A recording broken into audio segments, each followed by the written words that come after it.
Thomas Banda. I wanted him to come in and kind of tell a little bit about his journey, his success story, his motivational story of how he changed his life, lost weight by eating better, exercising, and so just kind of delve into a little bit of that. Like, I remember you saying you talked about realistic changes. One of the biggest things and one of the most important things as far as changes is understanding that's going to take time. I think whenever at the beginning I had this in my head that it was just going to be a year process, and it ended up being, I mean, it's still ongoing. I'm still trying to better myself, but it took 10 plus years, and it was 4 years of failure, 6 years of success. So whenever I talk about the 4 years of failure, it was like staying on a diet for a day and then going back to eating however I want to, staying on a diet for a week, going back to however I wanted to. That same thing with the gym. I'd go to the gym like hardcore like 1 week, and then I'd be so sore because I'd push myself to the limit to where I had to take like a month off. So it's just a lot of trying to like get it balanced.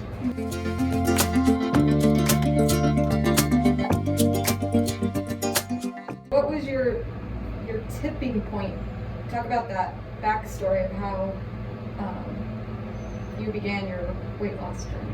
It really all began with the loss of my brother. He just turned 17, so it was a week after his birthday.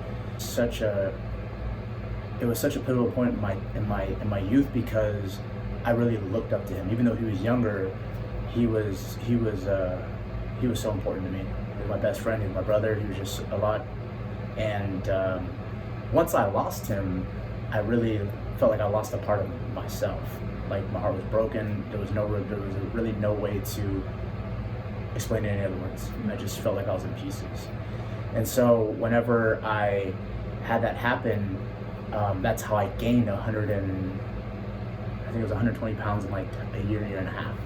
Just eating like 10,000 calories. I remember looking back, about 10,000 calories a day I ate.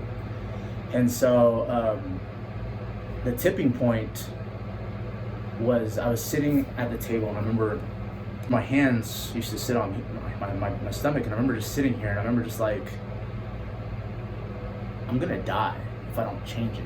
So either I'm gonna see Samuel soon, or I need to change things in my life. And that was kind of that moment of, Samuel wouldn't want this for me. I need to turn things around.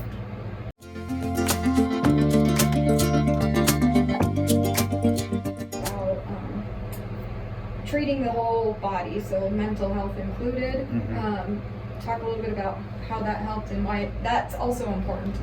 So yeah, the reason why I say it's so much mental is because if you're having a bad day and you go to food and that's like your Band-Aid for the day, you know, that's why somebody who over time puts on 20 pounds and then realize what just happened. Where you just were stressed, you went to food, and that's how this whole process happened, you know. And now you're here, and you put on the extra 30. So I think a lot of people don't realize it because it's like that sneaky little assassin, you know, where stresses or maybe something in the past happened, and so we turn to food as comfort. A lot of people don't realize that to get to the bottom of why they can't lose weight and why they can't change habits or get to the point where it's mental health all the way. Yeah.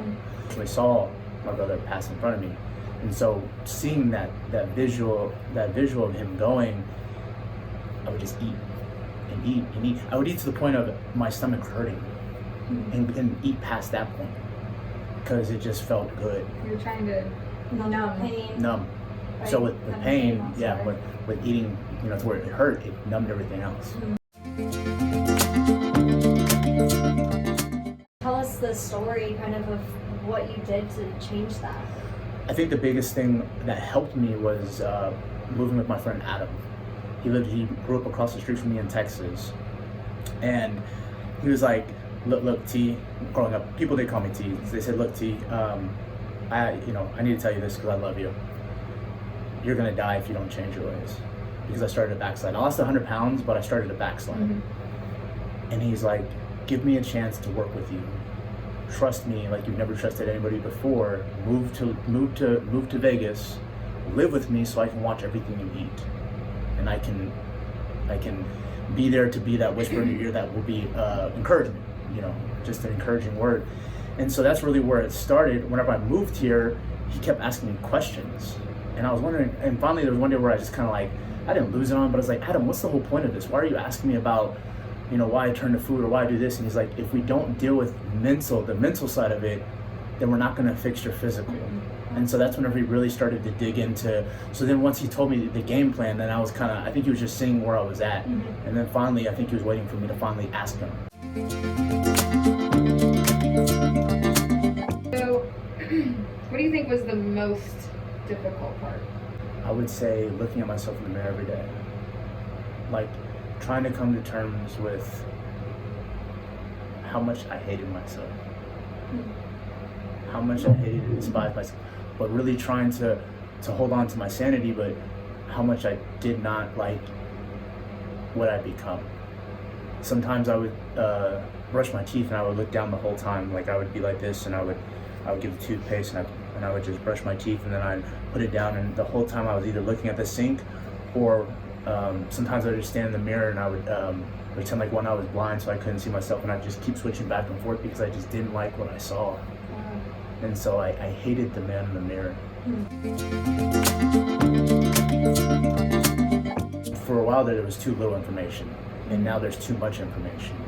And I think people feel so overwhelmed and they don't know where to start. So I think that's so important to go to people who actually have gone through research of peer-reviewed essays or information or different things like that, because it's factually sound.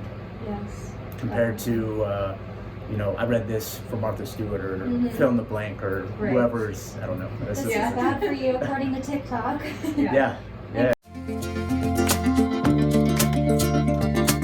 You mentioned your friend Adam had told you, don't avoid things, have them in moderation. Oh, Adam. Can you touch on that point? Yeah. So Adam and Jace, Jace was my jiu-jitsu coach. Okay. And he had to do weight cuts for fights.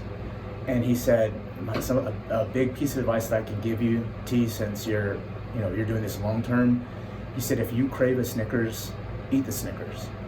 He said, because the biggest thing, and he even admitted that he's messed up on weight cuts because he would put it off and put it off and put it off, and then he would just end up binging because his body just craved it so much. And so he just said, if you do crave it, you don't have to eat the full thing. He's like, I would eat half of it. I would compromise. I said, I'm going to tell myself to eat half of it, and then once I ate that half, then I put it down because I got that craving out of the way.